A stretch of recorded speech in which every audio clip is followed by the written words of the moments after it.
Me acuerdo cuando fue recién, no todavía.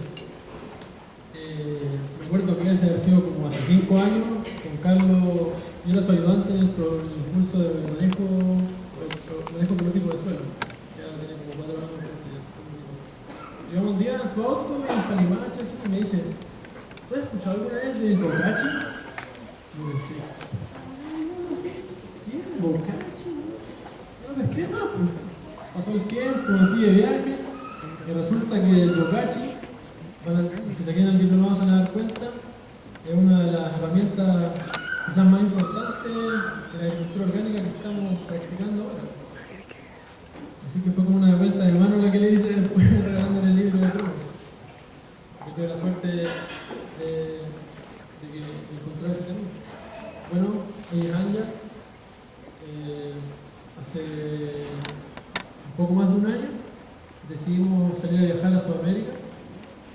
Ahora les queremos leer esto, porque tenemos datos duros, información que no queremos que se nos escape, entonces por muy incipiente que parezca estar leyendo, preferimos leerlo para que no se nos escapen en detalles, ¿ya? Gracias por los fotógrafos estamos ahí aprendiendo entre los dos. Así que mientras hablamos se van a pasar una diapositiva de no solamente un viaje, sino que todos los viajes quizás que hemos hecho separado también y después nos tocó andar juntos, y también de las travesías, que ahí le agradezco a don Juan, a Leo, a don Peña, que nos metieron ese bichito de tratar de descubrir nuestro territorio, ¿ya?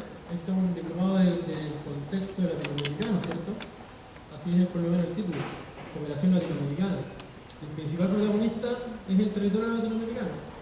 Entonces esta presentación va a tener ese principal protagonista que es el territorio latinoamericano, que van a poder ver ahí en las fotos mientras nosotros hablamos. Ojalá que se puedan concentrar entre lo que decimos en las fotos, ¿ya?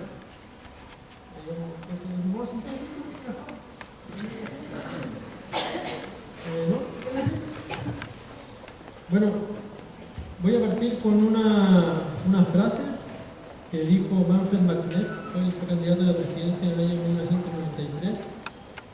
Y es un dato que, desde que lo escuché en una conferencia que hizo en 2008, no podía sacarme de la cabeza. Bueno, nuestra presentación se llama El viaje siempre es hacia adentro. Pueden hacer una analogía también en cuanto a lo que es la agricultura orgánica. Pacho, siempre hemos conversado. Él dice que cuando uno se mete en la agricultura orgánica, uno transforma la finca, o la granja, como le llamamos acá, como sea. Pero la granja termina transformándote a ti. Uno transforma a la gente y así es como una reciprocidad eterna. En este caso fue como un viaje. Nosotros salimos a buscar algo afuera, pero finalmente fue el viaje el que nos cambió a nosotros. Entonces McNeil dijo, el año 2008 la FAO informa que el hambre está afectando a 1.000 millones de personas y valora en $30.000 millones la ayuda necesaria para salvar todas las vidas. Ese mismo año, la acción concertada de 6 bancos centrales, entre ellos Estados Unidos, Unión Europea, Japón, Canadá, Inglaterra y Suiza, inyectan $180.000 millones en los mercados financieros para salvar a los bancos privados. Si ello fuera insuficiente, el Senado de Estados Unidos aprueba que se agreguen $700.000 millones más. 2 semanas más tarde se aprueban otros $850.000 millones. Finalmente, el paquete de rescate alcanzó la exorbitante suma de 8,15 trillones de dólares. Yo creo que eso ni siquiera lo podemos imaginar de cuánta plata es.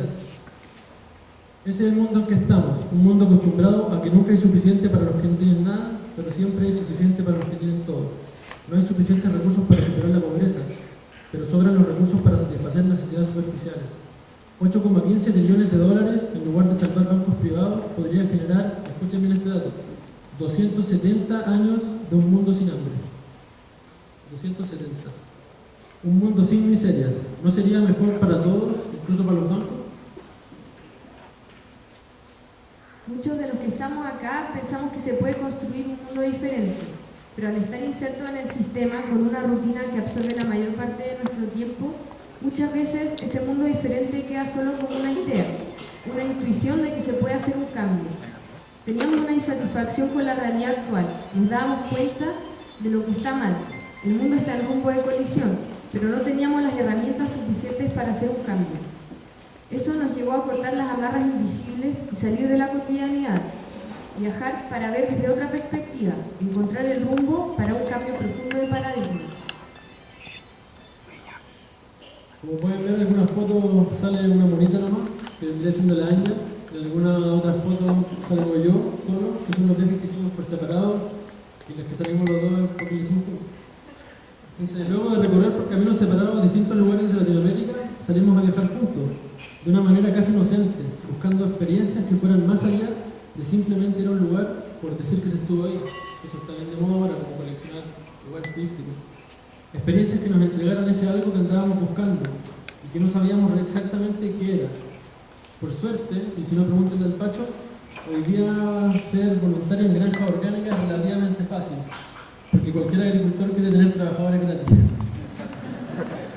Nosotros tuvimos la suerte de trabajar en una de las primeras granjas orgánicas de Latinoamérica, que es la granja de Leche Pacho.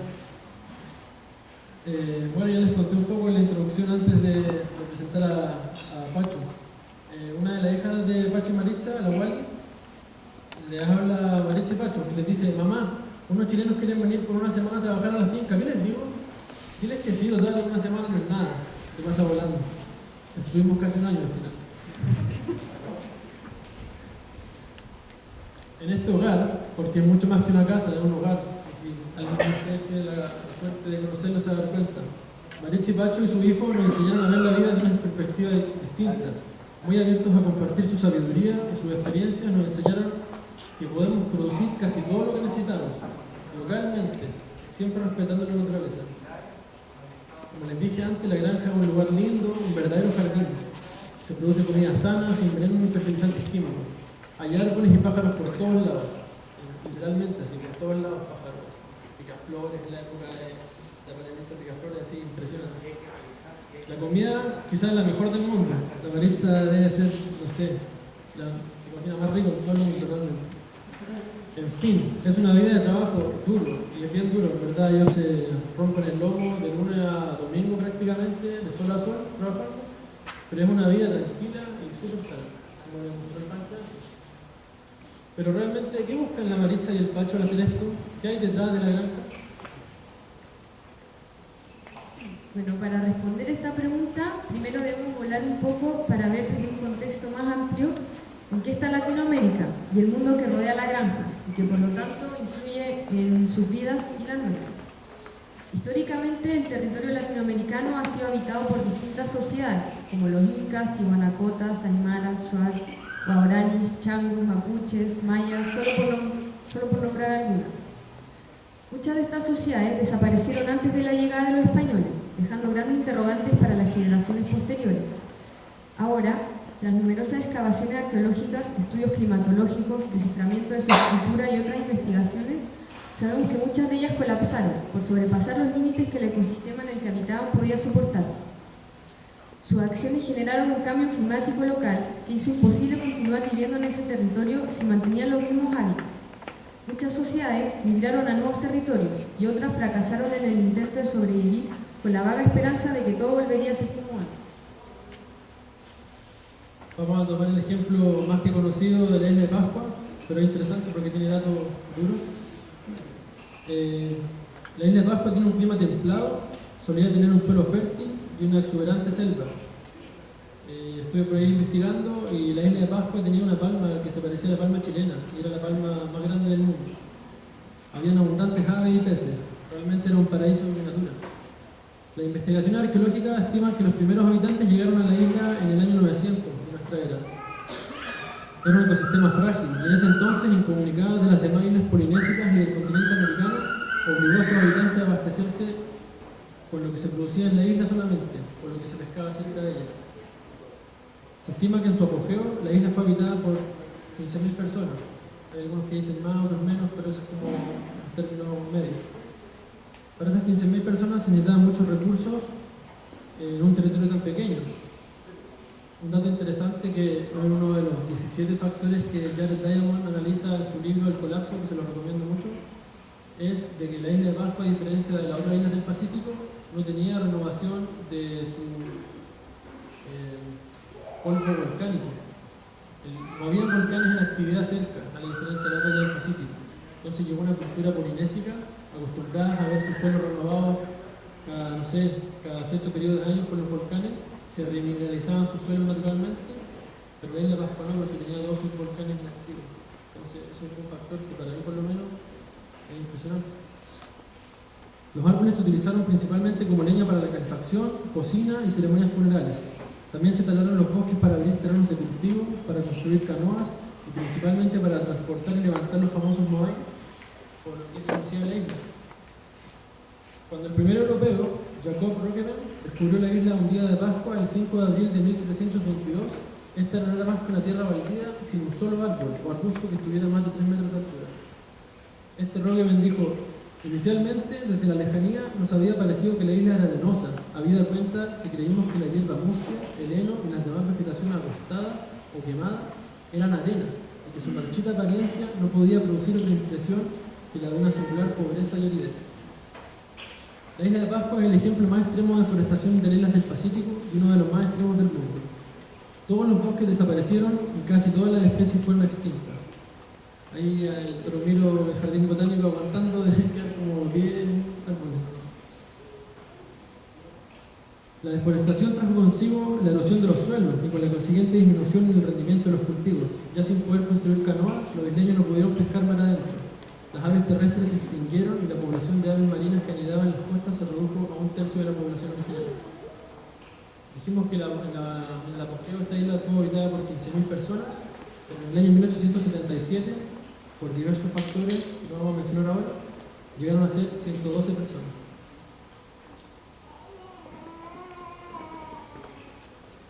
Esta y las otras sociedades, sin quererlo, nos dejaron un valioso legado, que es conocer la terrible consecuencia sufrida por una sociedad si no logra establecer una relación armónica con su territorio. Por esta razón elegimos el ejemplo de la isla de Pascua, porque en esa época estaba aislada del resto del mundo, que sería un poco la analogía de nuestro planeta, que no tiene algún otro planeta habitable cerca, por lo tanto estamos como en una isla. O sea, hay que igual tomar en cuenta el ejemplo de la isla de Pascua, estamos como en la misma situación. Bueno, la diferencia es que hace unos 800 años en Latinoamérica había cientos de sociedades distintas. Si alguna de estas colapsaba, no necesariamente afectaba a otra. Por ejemplo, cuando cayó el Imperio Maya en Centroamérica, tihuanacotas, mapuche y los indígenas amazónicos quizás ni se dieron cuenta de lo que había pasado. Sin embargo, al llegar los españoles, impusieron su cultura en todo el continente, tal como un empresario que arrasa una vasta extensión de bosque nativo para sembrar un solo monocultivo de pinos. Si ese monocultivo de pinos es atacado por una plaga de polilla, se acabó el negocio. Lo mismo pasa con nosotros, o sea, ahora somos como un monocultivo de gente. Durante la colonización, los europeos primero hicieron desaparecer el conocimiento local, simplemente negando su existencia. Esto resultó fácil de hacer, mediante la mirada distante de ese sistema globalizador dominante. Los sistemas occidentales de conocimiento generalmente se consideran universales. Este quiebre a gran escala entre nosotros y nuestro territorio es la causa de la actual tragedia del continente. Persiguiendo eternamente el desarrollo para ser un país del primer mundo, hemos erosionado desde Arica y Magallanes un total de 47 millones de hectáreas. Destruimos la mayoría de los bosques nativos. Solo en Aysén, más de 3 millones de hectáreas, reemplazándolo en gran parte del país por pinos y eucaliptos.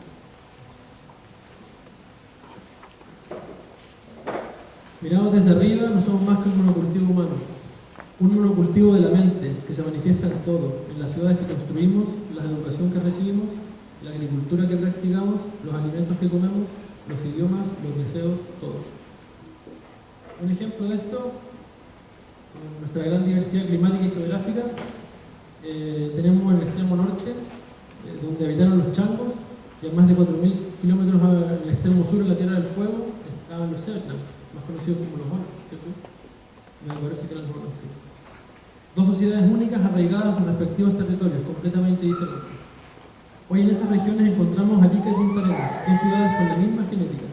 Planos de Ameros, ¿cierto? La distribución de la plaza de armas, las calles así, como Viña, los norte, así, son todas las ciudades iguales.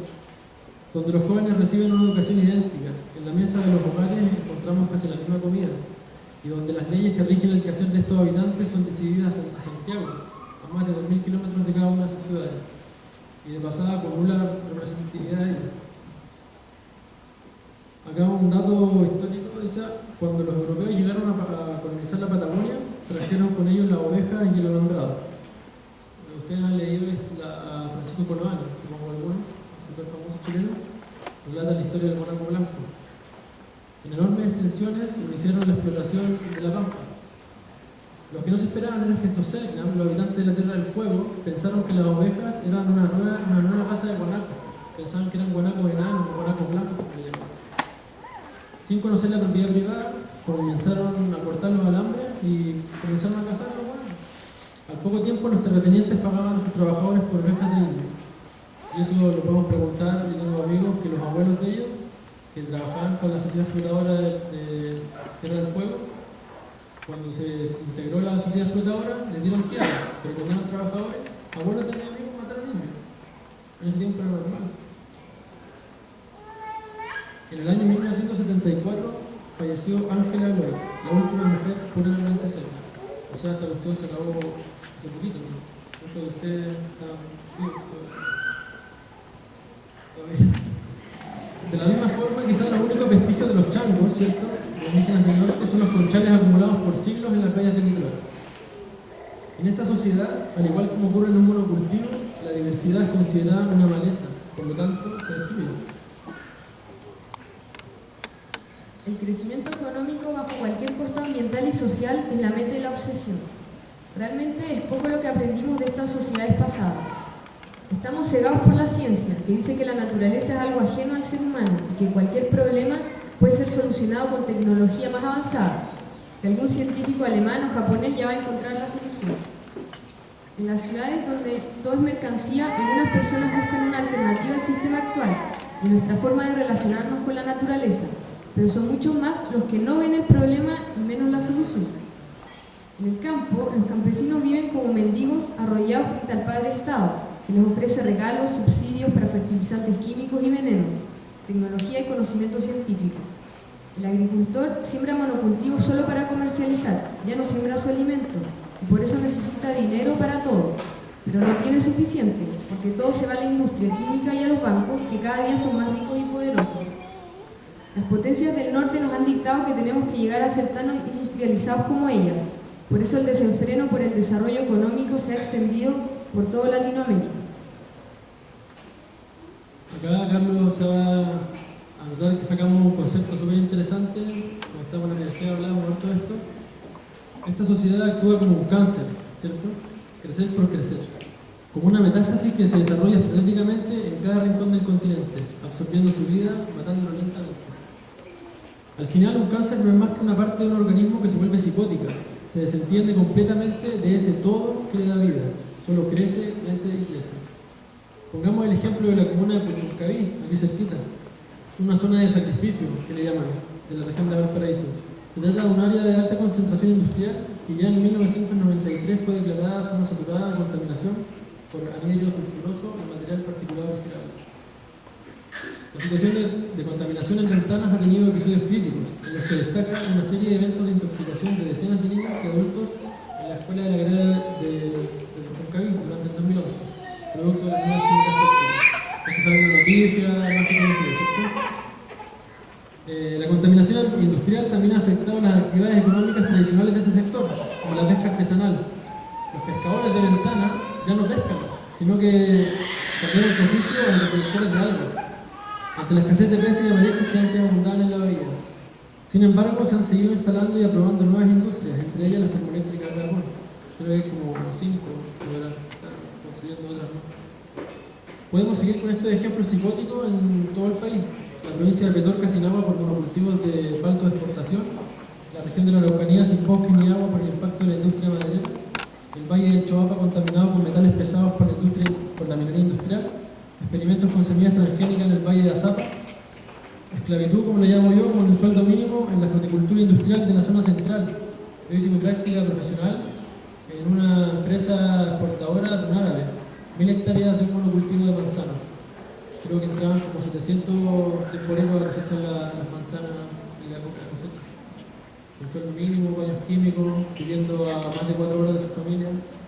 Antes estaba la esclavitud, como decía el Pacho, pero les daban tierra, ellos podían cultivar sus alimentos. Ahora son esclavos, pero les pasamos plata, y esa plata no alcanza para nada. Yo creo que es peor la situación de ahora que la de antes. Hidroaicén con sus 5 megarepresas en el río Báquer y su trazado eléctrico de 2000 kilómetros. Y como dijo Pacho anteriormente, la industria salmonera de los fiordos de la Patagonia. ¿Y todo esto para qué? Para mantener esta sociedad de consumo. El cáncer tiene que seguir creciendo. Para mantener esta sociedad donde si necesito salud, compro medicamentos. Necesito fertilidad del suelo, compro fertilizantes químicos. Necesito conocimiento, compro un título en la universidad. Nos convertimos en envases vacíos que deben ser llenados por cosas. Una consecuencia de esta sociedad de consumo es la agricultura industrializada y toda la maquinaria que está detrás de ella. Transnacionales de la industria química y farmacéutica, lobistas y políticos haciendo y rehaciendo constituciones, ejércitos invadiendo países petroleros para mantener bajos costos de insumos, universidades, centros de investigación y desarrollo que trabajan de manera encubierta para la industria, entre otros. En México, alrededor del 90% de la producción de maíz se destina al consumo humano. En Estados Unidos, el 75% del maíz es destinado a la industria de la carne, también subsidiada por maíz barato, en cantidades exorbitantes, donde para formar 1 kilo de carne bovina necesito al menos 10 kilos de maíz. Mientras en Estados Unidos hay un exceso de maíz subsidiado y se les da a los animales, cada día 100.000 personas mueren de hambre o a causa de sus consecuencias inmediatas, de datos según la FAO. Suena contradictorio. El exceso de comida produce obesidad y hambre a la vez. En 2012, Argentina, Bolivia, Brasil, Paraguay y Uruguay sembraron 50 millones de hectáreas con soya transgénica, es decir, 500.000 kilómetros cuadrados de un único monocultivo, una superficie 200.000 kilómetros cuadrados más grande que Italia o 150.000 kilómetros cuadrados mayor que Alemania. Solo el 20% del alimento proteico para animales que se usa en Europa se ha producido localmente. Más de 40 millones de toneladas de cultivos proteicos se importan cada año, principalmente en forma de habas de soya y gluten de maíz. Según la FAO, nuestro planeta podría alimentar, en condiciones normales, con 2.700 calorías por día para un adulto normal a 12.000 millones de seres humanos. Hay algunas preguntas que deberíamos hacer. ¿Por qué hay hambre en el mundo si hay un exceso de alimento? ¿No se supone que la Revolución Verde fue desarrollada para acabar con esta hambre? ¿Quién hace los fertilizantes químicos, pesticidas y medicamentos? ¿Con qué fin los produce? ¿Cuál es el verdadero costo de producir alimentos en la agricultura industrial? ¿Quién está detrás del conocimiento científico que se enseña en las universidades? ¿Por qué Chile quiere ser potencia agroalimentaria exportando todo si los mismos chilenos estamos comiendo mal? Bueno, en resumen, esta sociedad de consumo es un engaño. El primer día de la universidad, me acuerdo, en el ramo de introducción a la economía, nos dijeron que nosotros íbamos a estudiar y a trabajar después para acabar con el hambre del mundo. Y el paradigma es la agricultura industrial. Nos dijeron que tiene una alta eficiencia y que alimenta al mundo, que no hay otra alternativa, ¿cierto? La agricultura convencional es energéticamente ineficiente, es un despilfarro. Un ejemplo, en los monocultivos de maíz en Estados Unidos, en el Corn Belt, se invierten 2 calorías de petróleo por cada caloría de grano producido, solamente en el campo. Mucho de este maíz, así como la soya, se va a la industria de alimentos. En la industria de alimentos, por cada caloría que yo produzco, qué sé yo, Doritos, chocolate, cosas así, por cada caloría que yo produzco necesito quemar 10 calorías. O sea, no sé de qué estamos hablando. En el mundo sobra comida, esa es la verdad. La Revolución Verde es un negocio de las transnacionales y de la industria química, nunca fue pensada para acabar con el hambre. La fertilidad del suelo no se compra, como nos enseñó el Pacho y la Maritza allá en su finca, se puede construir gratis. La agricultura industrializada conlleva daños terribles a quien produce, a quien consume y al medio ambiente donde se cultivan los alimentos. Un gran porcentaje de los agroquímicos, como decía Jairo, me parece en la mañana, ni siquiera llegan al destino, los fungicidas que no llevan a los hongos que uno quiere controlar. Los fertilizantes que no son absorbidos por la planta se lixivan en el suelo, están contaminando y matando la vida. La mayoría de lo que se enseña en las universidades está al servicio de las transnacionales, y acá tenemos un dato para respaldar eso. En 10 años la Universidad de Berkeley, en Estados Unidos, en 10 años recibió $500 millones para estudios sobre los biocombustibles. O sea, ¿o estamos preocupados de alimentar al mundo o estamos preocupados de hacer negocio con los biocombustibles? ¿El Estado financió eso? No fue el Estado, fue la empresa British Petroleum, una de las más grandes petroleras. Perdimos la capacidad de pensar, de imaginar y de soñar un mundo diferente. Bueno, ¿y qué hacemos entonces? Abrir los ojos y recuperar nuestra capacidad de pensar, de imaginar, de crear por nuestra cuenta un nuevo modelo que acepte los límites de la capacidad de carga de la Tierra, formar parte de la transición hacia una sociedad que pueda ajustarse a menores niveles de producción y de consumo, favoreciendo las economías locales y regionales, volver a mirar hacia adentro. Un nuevo paradigma que nos aleje del crecimiento económico a cualquier costo, que nos sirva para superar la codicia y la acumulación como metas centrales del presunto bienestar. Recuperar los bosques, los suelos erosionados y su fertilidad, que es el principal patrimonio de toda sociedad. Debemos reconectarnos con la naturaleza, con el territorio latinoamericano. La agricultura orgánica es una forma de vida, es una expresión de este nuevo paradigma. Hay muchos mitos que crean un miedo a desarrollar la agricultura orgánica. Se dice que no es productiva, que no tiene beneficios reales en comparación a la convencional. Sin embargo, podemos desmentir esos mitos con experiencias reales de gente que se ha atrevido a hacer un cambio, como por ejemplo la finca del Pacho en América. El principal beneficio de la agricultura orgánica es la sostenibilidad a largo plazo. Se propone producir alimentos a la vez que se establece un equilibrio ecológico para proteger la fertilidad del suelo, evitar problemas de plagas y enfermedades. La agricultura orgánica asume un planteamiento activo en vez de afrontar los problemas conforme se presentan. En la zona central de Chile un gran problema es el acceso al agua. Sabemos que la materia orgánica y la cobertura vegetal reducen el requerimiento de riego artificial. Esto lo podemos demostrar con la experiencia de la finca Flores de Nápoles en Cayambe, Ecuador, que produce rosas orgánicas exportando a más de 25 países, la que nombraba Jaime en la mañana. Luego de 7 años de la transición a orgánico, redujeron el consumo de agua en un 58%. Además, su gasto en insumos se redujo a un 12%, y han aumentado su producción en un 51%. Para diversificar un poco el monocultivo de rosas que tienen ahí, cultivan entre ellas hortalizas, que después se utilizan para alimentar a los 150 trabajadores de la finca. Estos datos que estamos poniendo nosotros, o sea, ¿cuál fue nuestra idea de esta charla? Poner como protagonista el territorio latinoamericano, pero igual queremos como... La agricultura orgánica no es la única solución. Viene aquí un indígena amazónico y nos dice de qué están hablando si yo puedo vivir en la selva cazando y pescando. Pero es un camino que para nosotros nos puede servir mucho. Por eso lo queremos respaldar con estos datos que les estamos diciendo, porque está el miedo de que no es productivo, de que no sabemos si es que gasta menos agua, no sabemos si es que realmente son más nutritivos. Todos acá yo creo que sabemos que estamos mal y que necesitamos un cambio, pero aún así estos datos son como un tapabocas para los mitos que se van difundiendo por todos lados. Como dijo Pacho, ellos nos pagaron nuestra estadía allá con un viaje a Costa Rica. Fuimos a visitar a un agricultor orgánico, pionero también, con más de 20 años de experiencia. Él nos llevó a conocer a don Romano Orlik, que tiene una bananera. Seguramente los que se quedan en el diplomado van a escuchar a Jairo hablar mucho de él, que es un ejemplo muy interesante. Él comenzó en 1990 con una producción de 3.200 cajas por hectárea de banana, convencional, ¿ya? Luego de la producción comenzó a decaer paulatinamente hasta llegar a 1.800 cajas. Hace 5 años comenzó una transición a manejo orgánico, incluyendo de paso él instaló una finca ganadera para producir abono con 200 animales, ¿me acuerdas? Con esto logró aumentar la producción a 3.400 cajas por hectárea en promedio. Como decían antes, ha superado a muchos competidores y cuando nosotros fuimos, uno de sus sectores estuvo creo que a 70 cajas, Pacho, y llegar a las 4.000. Y ya es como una locura, o sea, nadie espera producir 4.000 cajas por hectárea. Y él lo está haciendo orgánico. Bueno, el ejemplo de Maritza y Pacho.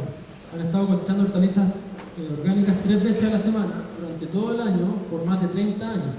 O sea, imagínense lo que uno pensaría en el paradigma de la agricultura convencional, todos los inputs que deberíamos haber puesto.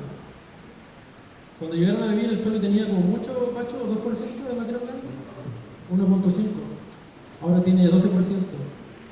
Hoy están pensando en vender la finca ya que en en su desenfrenado crecimiento, la ciudad de Quito les pasó por encima, prácticamente. Los aviones del aeropuerto pasan aterrizando encima de la finca. Y como dijo el Pacho antes, el Vaticano fue el primer interesado en comprar, ya que la consideraron la Tierra Santa. Otro ejemplo bien bonito, para que vean que también no hay un solo camino a la agricultura orgánica, sino que hay infinitos. Cuando estuvimos en Argentina, el ejemplo que mostró el Fanchi, ahí podían ver las fotos de un agricultor en el Bolsón, se llama Alex Edelson. Él es fundador, lleva 5 años como agricultor de la granja asociativa Valle Pintado. La granja asociativa es un sistema bien interesante, donde él como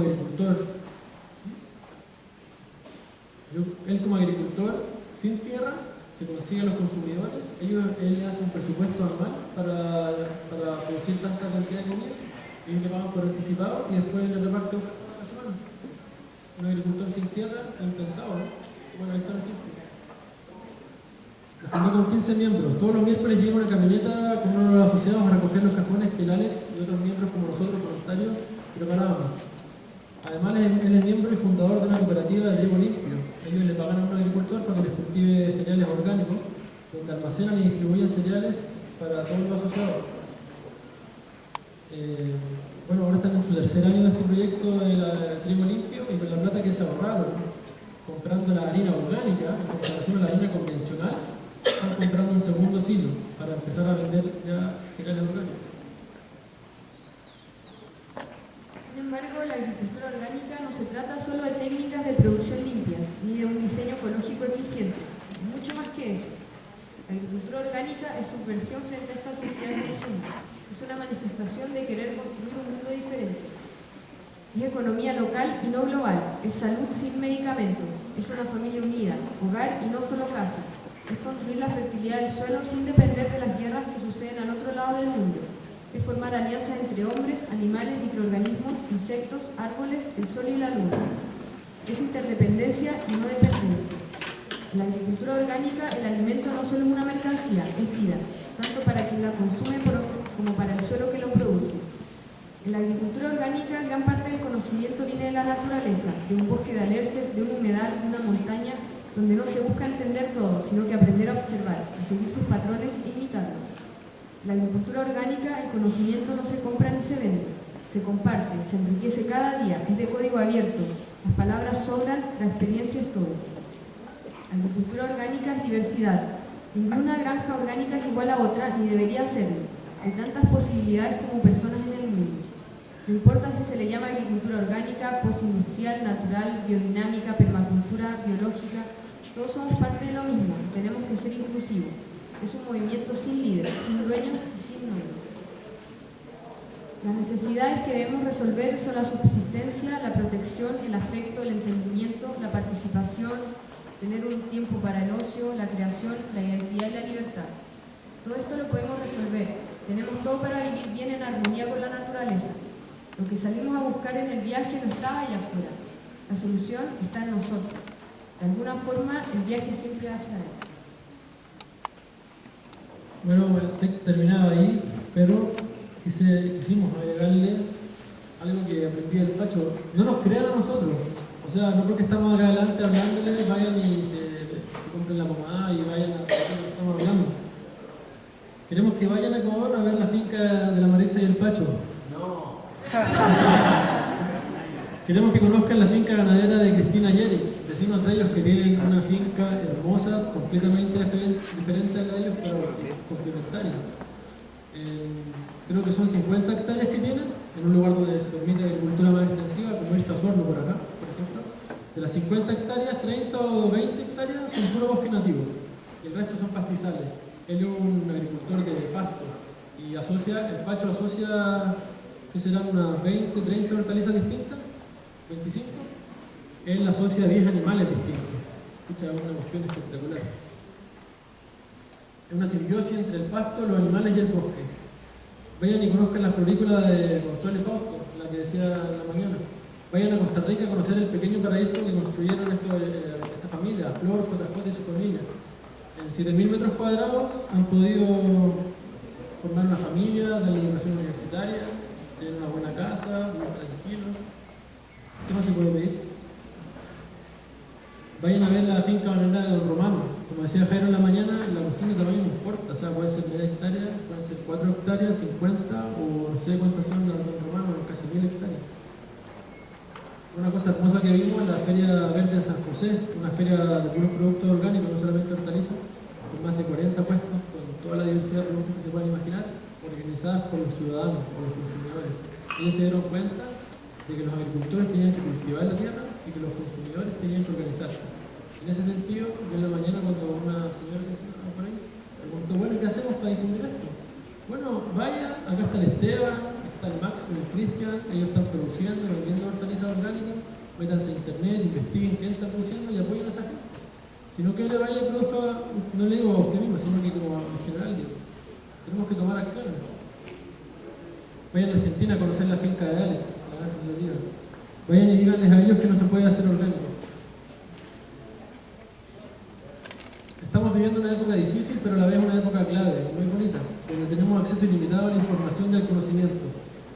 Podemos leer a Jairo, a Ana Primavesi, a Joel Salatin, a Michael Pollan, a Steiner, Fukuoka, Morrison, a Max Neff, Diamond, Galeano, Maturana, Varela y otros infinitos personajes que nos han dejado herramientas tremendas para crear un mundo mejor.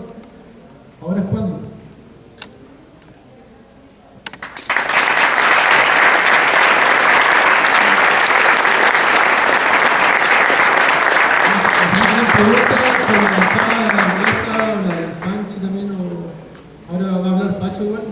Entonces, si quieren